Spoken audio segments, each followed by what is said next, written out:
by Julia Donaldson and Lydia Monks. Julia Donaldson often writes rhyming books, so I think this is going to be a rhyming book. Don't you think so? Butterflies, they're very beautiful. They're pink and blue, and they're pink and purple.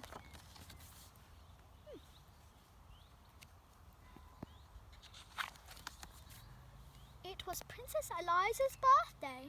She was just blowing out the 7 candles on her cake when a wicked wizard flew down the chimney and into the room. "Why didn't you invite me to your party?" he thundered. "Because wicked wizards like turning people to stone," replied Princess Eliza. "So they do," said the wizard, and with a flick of his bony fingers, he turned the king, the queen, and all the party guests into stone. Then he laughed a horrible laugh and said to Princess Eliza, "They like capturing princesses too." Uh-oh. Just then there was a whirring of wings, and in through the window flew the princess's fairy godmother. She was late for the party. When she saw what had happened, she waved her wand and said, "The princess may try 7 times to escape by changing her colour and changing her shape." The wizard just laughed his horrible laugh and said, "Changing her colour and changing her shape will never help Princess Eliza escape." Then he snapped his bony fingers again and turned the fairy godmother to stone. The wizard whisked the princess up the chimney and carried her away to his tall, dark castle. He locked her into the cellar where she cried herself to sleep. The next day was Monday. The wizard unlocked the cellar door. He was holding the big red book which contained all his magic. "This is your first chance to escape," he said. "I shall count to 100, and then I shall come and find you." He opened his book, closed his eyes, and began to count. Princess Eliza ran outside. The moat of the castle shone blue under the blue sky. She jumped into the water and turned herself into a blue fish. 98, 99, 100. The wizard opened his eyes, looked in his magic book and read, "To find where Eliza is hiding from you, look in the moat for the fish that is blue." He fished Eliza out of the moat and took her to his kitchen, which was full of blue plates and pots and pans. They were all covered in dried up food. Oh, I don't like dried up food, do you? "So you like blue, do you?" he said. "Then set to work and wash." And he locked her in. On Tuesday morning, the wizard unlocked the kitchen door. He looked at the clean plates and pots and pans, and he grunted. "Can you do your best wizard grunt?" "Chance number 2, he said. Then he opened his book, closed his eyes, and began to count. Princess Eliza ran to the farmyard. She turned herself into a yellow chick and hid in some straw. But the wizard read in his book, "The straw in the farmyard is yellow and thick. Princess Eliza's disguised as a chick." He scooped Eliza up and took her to the cupboard, which was full of yellow socks. They all had holes in them, made by his pointy toenails. "So you like yellow, do you?" he said. "Then set to work and done!" And he locked her in. On Wednesday morning, the wizard unlocked the cupboard door, looked at the darn socks, and grunted. "Chance number 3, he said, and he opened his book, closed his eyes, and began to count. Princess Eliza ran to the meadow. She changed herself into a green grasshopper and hid among the grass blades.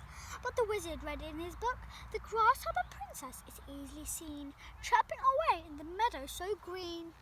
He caught Eliza in a net and took her to his green bathroom. The bath, basin, the walls and floor were covered in the wizard's slimy toothpaste. "So you like green, do you?" he said. "Then set to work and wipe," and he locked her in.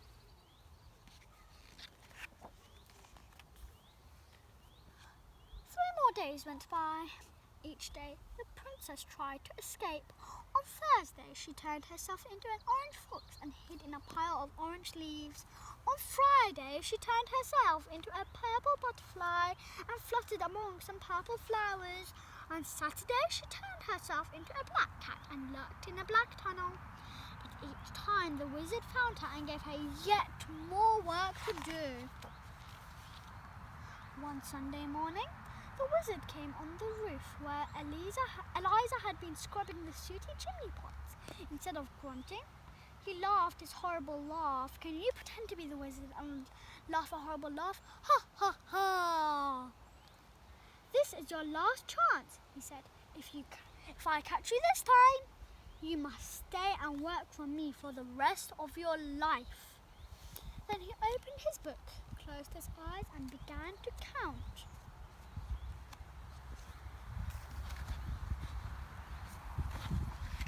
Princess Eliza turned herself into a white gull and flew up into a cloud. But as she hovered above the roof where the wizard was still counting, she saw the words falling on the page.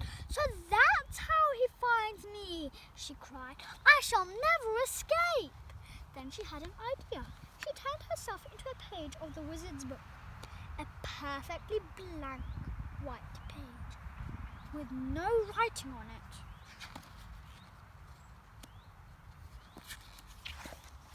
98, 99, 100. The wizard finished counting and began to read his book. The princess turned into a bird in the sky. She hid in a cloud. Then she had one more try. That was the end of the page. The wizard turned over to read more, but there was no more. The next page in his book was blank and white. He flew into a rage. "You stupid book!" he shouted, and he hurled it into the moat. The book landed with a splash and sank to the bottom. All the wizard's magic was gone. Well, that's good. Now he can't do any more evil. At that moment, in the palace, the king and queen and all the party guests came back to life. "Where is Princess Eliza?" they asked each other. Nobody knew except the fairy godmother, and she only smiled and said nothing. Princess Eliza had turned herself from a white page into a blue fish and was swimming to the edge of the moat. She turned herself into a yellow chick and ran across the farmyard. She turned herself into a green grasshopper and hopped over the grass. She turned herself into an orange fox and raced through the orange leaves.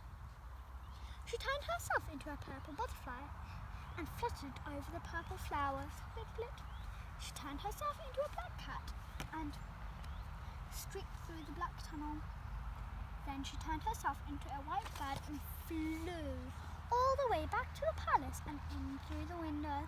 She perched into a chair at the tea table and changed herself back into a princess.